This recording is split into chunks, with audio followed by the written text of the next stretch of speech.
Hello students, welcome to guidance গুরু চ্যানেলে তোমাদের সকলকে স্বাগত। আশা করি তোমরা প্রত্যেকেই ভালো আছো এবং প্রত্যেকেই সুস্থ রয়েছো। এসএসসি এমটিএস পরীক্ষার জন্য যে ক্লাসগুলো আমরা করছিলাম সেই ক্লাসের আজ হচ্ছে 4 নম্বর ক্লাস। যে নতুন ক্লাসগুলো শুরু করেছিলাম তার হচ্ছে 4 নম্বর ক্লাস। আজ আমরা করব 4 সেপ্টেম্বর 2023 সালে পরীক্ষা হয়েছিল ফার্স্ট শিফটের প্রশ্নোত্তরগুলো আলোচনা করব। ফার্স্ট শিফটে 25টা জিকে ছিল, এই 25টা জিকে আমরা আজ আলোচনা করব। তো অবশ্যই সঙ্গে থাকো, প্রত্যেকে লাস্ট পর্যন্ত দেখতে থাকো, প্রত্যেকটা প্রশ্নই দেখবে, স্কিপ করো না কেউ, ঠিক আছে? আর তোমাদের জন্য প্রত্যেক দিন আমি যেটা বলে থাকি, তোমরা যদি সম্পূর্ণ পিডিএফ সংগ্রহ করতে চাও 2020 থেকে শুরু করে 2023 সাল পর্যন্ত, সঙ্গে 2023-24 সালের কারেন্ট অ্যাফেয়ার, সঙ্গে স্ট্যাটিক জিকে আর সাজেস্টিভ প্রশ্নোত্তর, এত কিছু যদি পিডিএফ তোমরা জয়েন করতে নিতে চাও, তাহলে তোমাদের জন্য একটা আমি টেলিগ্রাম পেড গ্রুপ ওপেন করেছি। টেলিগ্রামে পেড গ্রুপ, সেখানে 249 টাকা পেমেন্ট করে তোমাদের পেড গ্রুপে জয়েন করতে হবে। তাহলে তোমরা এত কিছু পিডিএফ পেয়ে যাবে, ঠিক আছে? যদি একসঙ্গে পেতে চাও অবশ্যই জয়েন করে যাও। চলো, যদি জয়েন করতে চাও তাহলে বলে দিচ্ছি আমাদের নাম্বারটা। আমাদের নাম্বার হচ্ছে 7001501393। এটা হচ্ছে আমাদের অফিসিয়াল হোয়াটসঅ্যাপ নাম্বার। এই নাম্বারে মেসেজ করবে, আমরা প্রসেসটা বলে দেবো যে কীভাবে জয়েন করতে হবে। চলো, প্রথম প্রশ্ন দেখো কি আছে। পদ্মশ্রী পুরস্কারপ্রাপ্ত গুরু কে কল্যাণ সুন্দরম পিল্লাই, যিনি একটি প্রাচীন ঐতিহ্যকে বাঁচিয়ে রেখেছেন, তিনি ড্যাশের ক্ষেত্রে অবদানের জন্য পদ্মশ্রী 2023-এ ভূষিত হয়েছেন। 2023 সালে তিনি পদ্মশ্রী পুরস্কার পেয়েছিলেন, যার নাম হচ্ছে কল্যাণ সুন্দরম পিল্লাই। তিনি কি জন্য পদ্মশ্রী পুরস্কারটা পেয়েছিলেন? ঠিক আছে, কি জন্য পেয়েছিলেন? কারেক্ট অ্যান্সার হবে তিনি ভারতনাট্যম ডান্সের জন্য তিনি পদ্মশ্রী পুরস্কার পেয়েছিলেন। সালটা কত? 2023 সালে। মোস্ট ইম্পর্টেন্ট প্রশ্ন, আর এই প্রশ্নটা তোমাদের এবারের পরীক্ষায় আবারও রিপিট হতে পারে, ঠিক আছে? তো জেনে রাখো প্রত্যেকে। ভারতনাট্যম ডান্সের সঙ্গে যুক্ত কয়েকটা নাম তোমরা জেনে রাখো, কারণ প্রত্যেকবারই প্রত্যেকটা শিফটে ভারতনাট্যম থেকে প্রশ্ন দিচ্ছে। প্রথমেই বলবো পদ্মা সুব্রমণিয়াম। নামগুলো লিখে দিচ্ছি বা বলে দিচ্ছি, প্রত্যেক দিনই বলে থাকি, তো নতুন করে রোজ আমার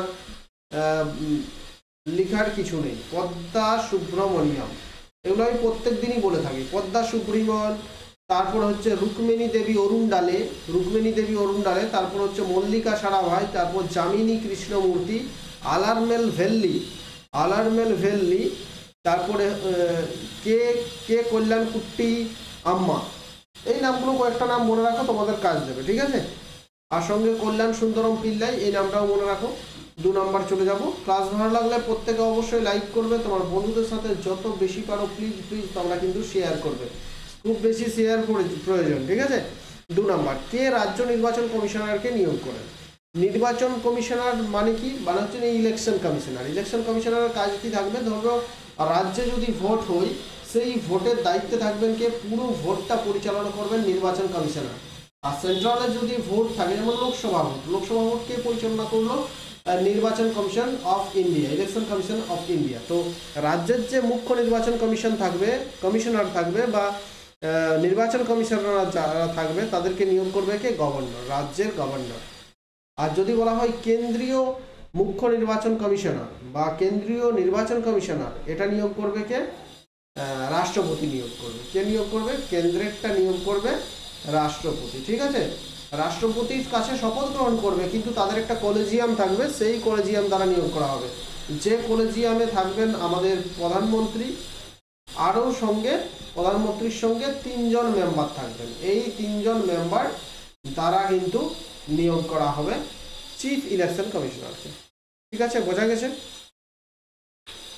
আরেকটা এখানে বলে দিচ্ছি, ইলেকশন কমিশন অফ ইন্ডিয়া, ভারতীয় নির্বাচন কমিশন প্রতিষ্ঠা হয়েছিল 1950 সালের 25শে জানুয়ারি, ঠিক আছে? 3 নাম্বার প্রশ্নটা দেখো, ভারতে জাতীয় জলপথ 2 NW2 ন্যাশনাল ওয়াটারওয়েজ 2 কোন নদীতে তৈরি করা হয়েছে? তো মনে রাখবে, ভারতে 4টি জাতীয় জলপথ আছে। কতগুলো? 4টি জাতীয় জলপথ আছে। তার মধ্যে ন্যাশনাল ওয়াটারওয়েজ 1, যেটা হচ্ছে NW1, সেটা হচ্ছে আমাদের হুগলি গঙ্গা ভাগীরথী নদী। NW1 হচ্ছে হুগলি গঙ্গা ভাগীরথী নদীতে। যেটা হচ্ছে NW2 বা ন্যাশনাল ওয়াটারওয়েজ 2, সেটা ব্রহ্মপুত্র নদে। কোথায়? ব্রহ্মপুত্র নদে, সেটা হচ্ছে ব্রহ্মপুত্র নদ। 2 নম্বরটা হচ্ছে ব্রহ্মপুত্র নদে ধুবড়ি, এটা কোথায় আছে? ধুবড়ি থেকে সাদিয়া, আসামের ধুবড়ি থেকে সাদিয়া। ঠিক আছে, এই দুটোই পরীক্ষায় বেশি থাকে। এটা হলদিয়া এলাহাবাদ, NW1টা হচ্ছে হলদিয়া থেকে এলাহাবাদ, হলদিয়া থেকে এলাহাবাদ। এই দুটোই পরীক্ষায় বেশি থাকে, এই দুটোই মনে রাখবে। আর 4 নাম্বার যেটা আছে, 3 নাম্বারটা বিশেষ ইম্পর্টেন্ট নয়। 4 নাম্বার যেটা আছে এটা কৃষ্ণা রিভার, কোন নদীতে? এটা আছে দক্ষিণ ভারতে কৃষ্ণা নদীতে। তাহলে এটা হয়ে গেল ব্রহ্মপুত্র, NW2 হচ্ছে ব্রহ্মপুত্র নদী। 4 নম্বরে চলে যাব আমরা। ভারতে মাইক্রো ফাইন্যান্স ইনস্টিটিউশনগুলি প্রাথমিকভাবে জনসংখ্যার কোন অংশকে লক্ষ্য করে? মাইক্রো ফাইন্যান্স যে ইনস্টিটিউশনগুলো জনসংখ্যার কোন অংশকে লক্ষ্য করে? এরা সবসময় মাইক্রো ফাইন্যান্স এখানে বলেই দিয়েছে, মানে হচ্ছে কোন অংশ হবে? নিম্ন আয়ের ব্যক্তি এবং ছোট ব্যবসা। নিম্ন আয়ের ব্যক্তি এবং যাদের ছোট ব্যবসা আছে তাদেরকে লক্ষ্য করে এই কমিশনগুলো। 5 নম্বর হচ্ছে হিমাচল প্রদেশ সরকার দুগ্ধ চাষীদের জন্য যে প্রকল্প চালু করেছে তার নাম কি? হিমাচল প্রদেশ সরকার দুগ্ধ চাষীদের জন্য কোন প্রকল্প চালু করেছে? চলো উত্তরটা বলার আগে একটু ইম্পর্টেন্ট জিনিস বলে দিই। হিমাচল প্রদেশের বর্তমান মুখ্যমন্ত্রী যদি তোমাদের প্রশ্ন থাকে তখন কি হবে?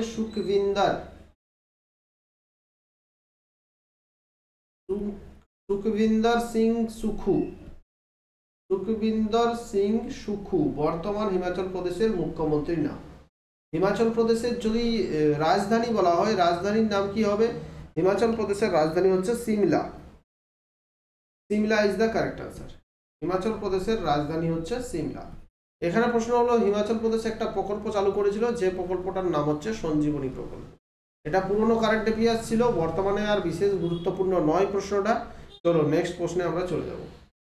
6 নম্বর দেখো, নিম্নলিখিত রাজ্যগুলির মধ্যে কোনটি 37তম জাতীয় গেমস আয়োজন করবে? এখানে প্রশ্ন ছিল, যেহেতু এটা তখনকার কারেন্ট অ্যাফেয়ার্স ছিল, তো বর্তমানে 37তম জাতীয় গেমস অলরেডি আয়োজিত হয়েছে। আর 37তম যে ন্যাশনাল গেমস সেটা কোথায় হলো? সেটা হয়েছে গোয়াতে। ন্যাশনাল গেমস 37তম ন্যাশনাল গেমস হয়েছে গোয়াতে।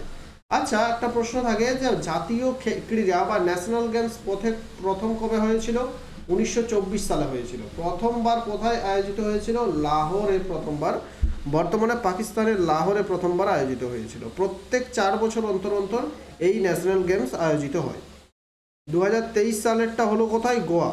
2023 সালে, আচ্ছা লাস্ট কয়েকটা তোমরা কিন্তু জেনে রাখো। 2023 সালে জয়ী হয়েছে কোন রাজ্য সবচেয়ে বেশি মেডাল, বা কোন রাজ্য সবচেয়ে বেশি জয়ী হয়েছে? মহারাষ্ট্র, এটাই হচ্ছে। আর 2019 সাল যদি বলা হয়, 2019 সালে কোন দল জয়ী হয়েছে? সার্ভিসেস নামক দল। 2015 যদি বলা হয় তখন হবে সার্ভিসেস, ঠিক আছে। আর 2009 যদি বলা হয় তখনও হবে সার্ভিসেস। তাহলে রিসেন্ট চ্যাম্পিয়ন কারা? মহারাষ্ট্র। কোথায় আয়োজিত হয়েছিল? গোয়াতে। 7 নম্বর দেখবো আমরা, কালিদাস সম্মান হলো একটি মর্যাদাপূর্ণ শিল্প পুরস্কার যা প্রতি বছর ড্যাশ সরকার দ্বারা উপস্থাপিত হয়। কালিদাস সম্মান কোন সরকার দ্বারা প্রত্যেক বছর প্রদান করা হয়? কারেক্ট আনসার কি হবে? মধ্যপ্রদেশ সরকার দ্বারা প্রত্যেক বছর কালিদাস সম্মানটা প্রদান করা হয়ে থাকে, মধ্যপ্রদেশ সরকার দ্বারা। Option 7 is the correct answer, Madhya Pradesh. কেন দেওয়া হচ্ছে কালিদাস সম্মান?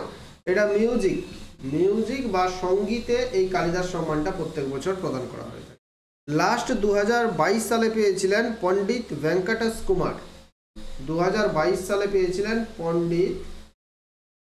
পণ্ডিত ভেঙ্কটেশ কুমার, ঠিক আছে। পণ্ডিত ভেঙ্কটেশ কুমার 2022 সালে পেয়েছিলেন। তাহলে মধ্যপ্রদেশ। 8 নম্বরে চলে যাব আমরা। আইসিসি 2023 ওডিআই ক্রিকেট বিশ্বকাপে কতটি দেশ অংশগ্রহণ করবে? আইসিসি 2023 ওডিআই ক্রিকেট বিশ্বকাপে কতগুলো দেশ অংশগ্রহণ করবে? এটাও পুরনো কারেন্ট অ্যাফেয়ার্স, 2023 সালে ইম্পর্টেন্ট ছিল, সেই সময় এসেছিল কতগুলো দেশ অংশগ্রহণ করবে, তখন 10টা দল অংশগ্রহণ করেছিল। এখন প্রশ্ন হচ্ছে যে এবারে যে আইসিসি টি20 ওয়ার্ল্ড কাপ হলো সেখানে কতগুলো দেশ অংশগ্রহণ করলো? এবারে টি20 ওয়ার্ল্ড কাপে 20টি দেশ অংশগ্রহণ করেছে।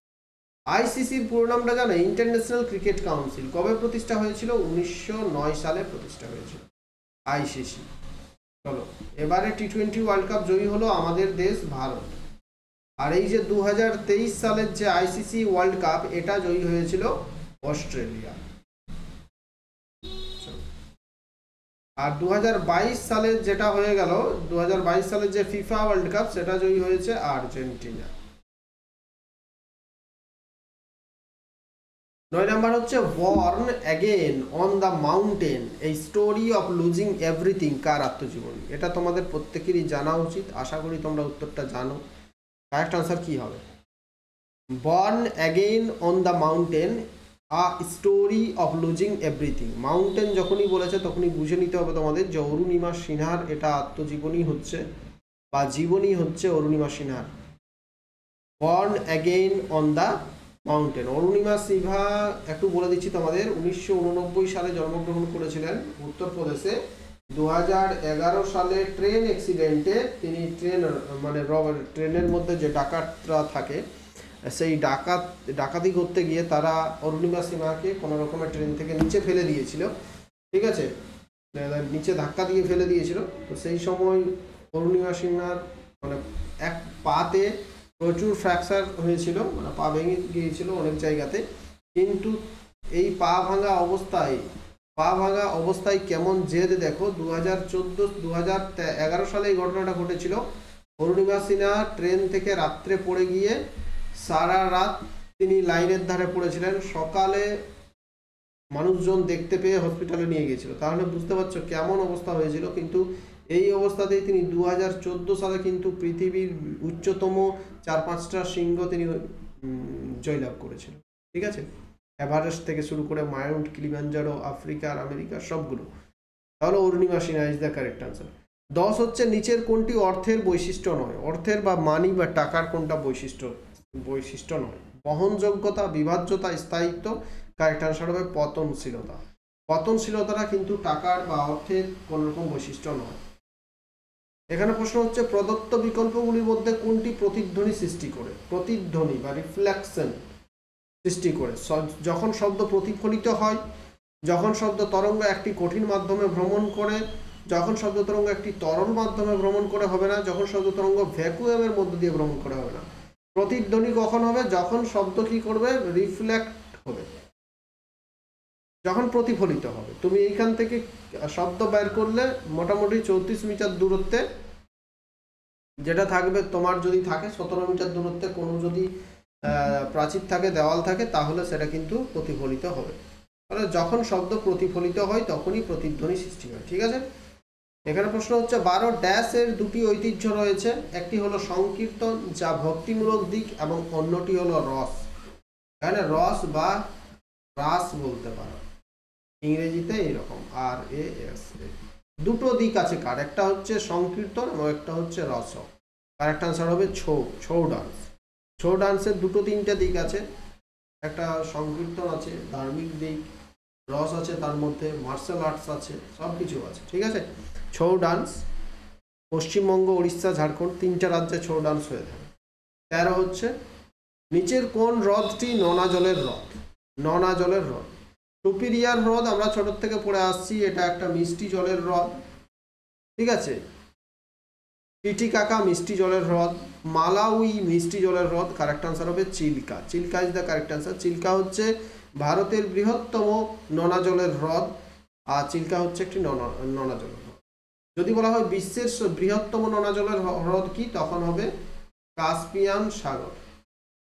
কাস্পিয়ান সাগর বিশ্বের বৃহত্তম নোনা জলের হ্রদ, এতটাই বড় যে এটাকে সাগর বলা হয়। 14 নাম্বার হচ্ছে উইংস অফ ফায়ার কার আত্মজীবনী? উইংস অফ ফায়ার কার আত্মজীবনী? রতন টাটা, মহাত্মা গান্ধী, বল্লভভাই প্যাটেল হবে না। কারেক্ট আনসার হচ্ছে APJ আব্দুল কালাম, এর আত্মজীবনীর নাম হচ্ছে উইংস অফ ফায়ার। 15 ভারতীয় সংবিধানের ড্যাশ ভারতীয় নাগরিকদের মৌলিক কর্তব্যগুলিকে সংজ্ঞায়িত করে। আরেকটা কথা এখানে বলে দিচ্ছি, তোমরা যদি যে কোনো একটা ইয়ারের PDF চাও তাহলে কিন্তু হবে না, তোমাকে আমাদের যে গ্রুপ আছে সেই গ্রুপে জয়েন করতে হবে, তাহলেই কিন্তু PDF পাবে। আর যারা একটা বা দুটো ইয়ারের পিডিএফ তাদেরকেই দেওয়া হবে, যারা কিন্তু এর আগে ধরো দুটো বা একটা ইয়ারের নিয়েছে তাদেরকে দেওয়া হবে। বাকিরা কি করবে, তোমরা প্রত্যেকদিন ক্লাস হচ্ছে সেইভাবে খাতাতে নোট করে লিখে নাও। ভারতীয় সংবিধানের ডেস ভারতীয় নাগরিকদের মৌলিক কর্তব্যগুলিকে সংজ্ঞায়িত করে আর্টিকেল 51 এ। আর্টিকেল 51 এতে ভারতীয় নাগরিকদের মৌলিক কর্তব্যগুলো দেওয়া আছে। প্রশ্ন থাকে যে কত নম্বর আর্টিকেল বা কোন পার্টে মৌলিক অধিকারগুলো আছে, তাহলে পার্ট 3-তে মৌলিক অধিকারগুলো আছে, মনে রাখবে পার্ট 3 আর্টিকেল 13 থেকে 32 এখানে মৌলিক অধিকারগুলো আছে। আর মৌলিক কর্তব্য পার্ট 4 51 এতে। 16 হচ্ছে ডক্টর ভূপেন্দ্র হাজারিকা কোন ক্ষেত্রে অবদানের জন্য 2019 সালে ভারতরত্ন পুরস্কার পান? ডক্টর ভূপেন্দ্র হাজারিকা একজন বিখ্যাত ব্যক্তি, তিনি ভারতরত্ন পুরস্কার পেয়েছেন, পদ্মবিভূষণ পুরস্কার পেয়েছেন, পদ্মশ্রী পুরস্কার পেয়েছেন, সমস্ত রকমের পুরস্কার পেয়েছেন, সঙ্গীত নাটক একাডেমি পুরস্কার পেয়েছেন। তিনি একজন আসামি সঙ্গীতকার, আসামি গায়ক, আসামিজ, ঠিক আছে, অসমীয়া ভাষায় তিনি গান করে ভূপেন্দ্র হাজারিকা, তিনি সঙ্গীতজ্ঞ, একজন সঙ্গীতজ্ঞ। 2 17 হচ্ছে বঙ্গোপসাগরে অবস্থিত বিশ্বের বৃহত্তম বদ্বীপ সুন্দরবন কোন ধরনের গাছপালাকে প্রতিনিধিত্ব করে? কারেক্ট আনসার কি হবে? এটা কি উত্তর বলে দেবো না, এটা তোমরা প্রত্যেকে কমেন্ট করবে। হোমওয়ার্ক দিলাম, প্রত্যেকে কমেন্ট করবে উত্তরটা, যে কোন ধরনের গাছপালা সুন্দরবনে দেখা যায়। এত সহজ আর হবে না, প্রত্যেকে কমেন্ট করবে। আরেকটা এর সঙ্গে উত্তর কমেন্ট করবে, এটা তো হলো পৃথিবীর বৃহত্তম বদ্বীপ। এখন প্রশ্ন হচ্ছে পৃথিবীর বৃহত্তম নদী দ্বীপের নাম কি? পৃথিবীর বৃহত্তম নদী দ্বীপের নাম কি? তোমরা কমেন্ট করবে, এটাও প্রত্যেকে কমেন্ট করবে আমাদের কমেন্ট বক্সে, ঠিক আছে। 18 নম্বর প্রশ্নে চলে যাব। আরব সাগরের মুম্বাই উচ্চ অঞ্চল ড্যাশ খনির জন্য পরিচিত? বোম্বে হাই। 8-9 ক্লাস থেকে আমরা পড়ে আসছি বোম্বে হাই, যাকে বা মুম্বাই উচ্চ অঞ্চল বলা হয়। এটা কিসের জন্য বিখ্যাত? খনিজ তেলের জন্য। ট্রম্বে, যে তৈল খনি আছে ট্রম্বে, সেটা বোম্বে হাই অঞ্চলে অবস্থিত। 19 হচ্ছে নিম্নলিখিত কোন বছরে বাল্যবিবাহ নিরোধ আইন পাশ হয়? বাল্যবিবাহ বন্ধ হয়েছিল কত সালে? 1929, 1929 সালে আইন পাস হয়েছিল। তখন বলা হয়েছিল মেয়েদের 14 বছরের কম বয়সী মেয়েদের বিয়ে দেওয়া যাবে না, আর ছেলেদের ক্ষেত্রে 18 বছরের কম বয়সী ছেলেদের বিয়ে দেওয়া যাবে না, ঠিক আছে। সেই আইনটা আবার চেঞ্জ হলো 1978 সালে। 1978 সালে এই আইনটা আবার চেঞ্জ হলো, দাঁড়াও বলে দিচ্ছি তোমাদের। দেখো তাহলে 1929 সালের আইন দেখো, 14 বছর হলেই মেয়েদের বিয়ে দেওয়া যেত, কিন্তু তখন 14 বছর বলেছে, 14 বছরের নিচে দেওয়া যাবে না, মানে 14 হলে দেওয়া যাবে, ছেলেদের 18 বছরে দেওয়া যাবে। আর তারপর 1978 সালে এই আইনটা চেঞ্জ হয়ে গেল কি, মেয়েদের ক্ষেত্রে 18 বছরের কম মেয়েদের বিয়ে দেওয়া যাবে না, আর ছেলেদের ক্ষেত্রে 21 বছরের কম ছেলেদের বিয়ে দেওয়া যাবে না, ঠিক আছে। 20 নম্বর দেখব। ভারতের 2011 সালের আদমশুমারি অনুসারে সর্বোচ্চ সাক্ষরতার হার রেকর্ড করা রাজ্য এবং কেন্দ্রশাসিত অঞ্চলগুলির সঠিক জুটি চিহ্নিত করুন। দেখো কারেক্ট আনসার হবে কেরালা এবং লাক্ষাদ্বীপ। সবচেয়ে বেশি যদি শিক্ষিতের হার কোথায়? কেরালা। আর ইয়েগুলোর মধ্যে যদি কেন্দ্রশাসিত অঞ্চলগুলোর মধ্যে যদি বলা হয় তখন হবে লাক্ষাদ্বীপ, আর অঙ্গরাজ্যের মধ্যে বলা হলে কেরালা। 21 হচ্ছে পূর্ব ভারত জুড়ে ছড়িয়ে ছিটিয়ে থাকা বেশ কয়েকটি উপজাতীয় সম্প্রদায়ের মধ্যে শাল গাছের গুরুত্ব আছে। উদাহরণস্বরূপ গাছের সম্মানে ড্যাশ উৎসব পালন করা। কারেক্ট আনসার হবে Sarhul is the correct answer. Sarhul নামক একটা উৎসব আছে, এই উৎসবটা পালন করা হয় ঝাড়খণ্ড রাজ্যে বিশেষভাবে। শাল গাছকে পুজো করা হয় এখানে, ঠিক আছে। তো এই উৎসবটার নাম হচ্ছে সারহুল। ঝাড়খণ্ডের আরো একটা উৎসব জেনে নাও, সারহুল, করম, রোহিণী, বাঁধনা, ঠিক আছে। এগুলো সবই হচ্ছে ঝাড়খণ্ডের উৎসব। 22 কেটো সোডা এরিনা জুনিয়র বালক আন্তর্জাতিক ব্যাডমিন্টন চ্যাম্পিয়নশিপ জিতেছে, তিনি কোন রাজ্যের লোক? তাহলে এখানে এই প্রশ্নটাও আসতে পারে যে কেটো সোডা এরিনা কোন খেলার সঙ্গে যুক্ত? তিনি অরুণাচল প্রদেশের লোক এবং তিনি ব্যাডমিন্টন খেলার সঙ্গে যুক্ত এবং তিনি আন্তর্জাতিক টুর্নামেন্ট জিতেছিলেন, ঠিক আছে। 23 নম্বর প্রশ্নে যাব। নিম্নের কোন ছৌ নৃত্যশিল্পী 2021 সালের সঙ্গীত নাটক একাডেমি পুরস্কার পান? পুরস্কার প্রদান করা হয়েছিল ফেব্রুয়ারি 2023 সালে। তো এই প্রশ্নটার উত্তরটা এমনই একটা উত্তর যেটা মানে যে ব্যক্তি পেয়েছেন এই সঙ্গীত নাটক একাডেমি পুরস্কারটা, সেটা আমার বাড়ির খুবই কাছে, বাড়ি থেকে 25 কিলোমিটার দূরেই কিন্তু উনি থাকেন। সঙ্গীত নাটক একাডেমি পুরস্কার পেয়েছিলেন 2023 সালে। ঠিক আছে, ছৌ নৃত্যের সঙ্গে তিনি যুক্ত। একটা ছোট্ট গ্রামের লোক, পুরুলিয়া জেলার একটা ছোট্ট গ্রামের লোক ভুবন কুমার 2023 সালে সঙ্গীত নাটক একাডেমি পুরস্কার পেয়েছিলেন। ঠিক আছে, চলো তাহলে Bhuvan Kumar is the correct answer. 24, নিম্নলিখিত ভারতীয় সঙ্গীতজ্ঞদের মধ্যে কাকে গজল রাজা বলা হয়? গজল রাজা কাকে বলা হয়? বিখ্যাত একজন গজল গায়ক, তিনি হচ্ছেন জগজিৎ সিং, তাকে গজলের রাজা বলা হয়, কিং অফ গজল। 25 নম্বর প্রশ্ন দেখব, 1929 সালের 8 এপ্রিল নিম্নলিখিত দুই বিপ্লবীর মধ্যে কে কেন্দ্রীয় আইনসভায় বোমা নিক্ষেপ করেছিলেন? কেন্দ্রীয় আইনসভায় কে বোমা নিক্ষেপ করেছিলেন? চলো এটার উত্তর বলে দেবো না, এটা আশা করি তোমরা প্রত্যেকেই জানো, এই উত্তরটাও তোমরা কমেন্ট করবে। ঠিক আছে, যারা উত্তর জানো না তারা কমেন্ট বক্সটা একবার চেক করে নেবে, কারণ কমেন্টে অবশ্যই উত্তর পেয়ে যাবে, অনেকেই আনসার কমেন্ট করে। তো এটা আশা করি প্রত্যেকেই জানো, এটা তোমরা কমেন্ট করে দেবে উত্তরটা। ঠিক আছে, আমাদের 25টা প্রশ্ন শেষ হয়ে গেল। ক্লাস ভালো লাগলে প্রত্যেকে লাইক করো, তোমার বন্ধুদের সাথে যত বেশি পারো শেয়ার করে দাও। টেলিগ্রাম চ্যানেলে জয়েন না করে থাকলে ডেসক্রিপশন বক্সে ফ্রি টেলিগ্রাম চ্যানেলের লিঙ্ক আছে, প্রত্যেকে জয়েন করে দাও।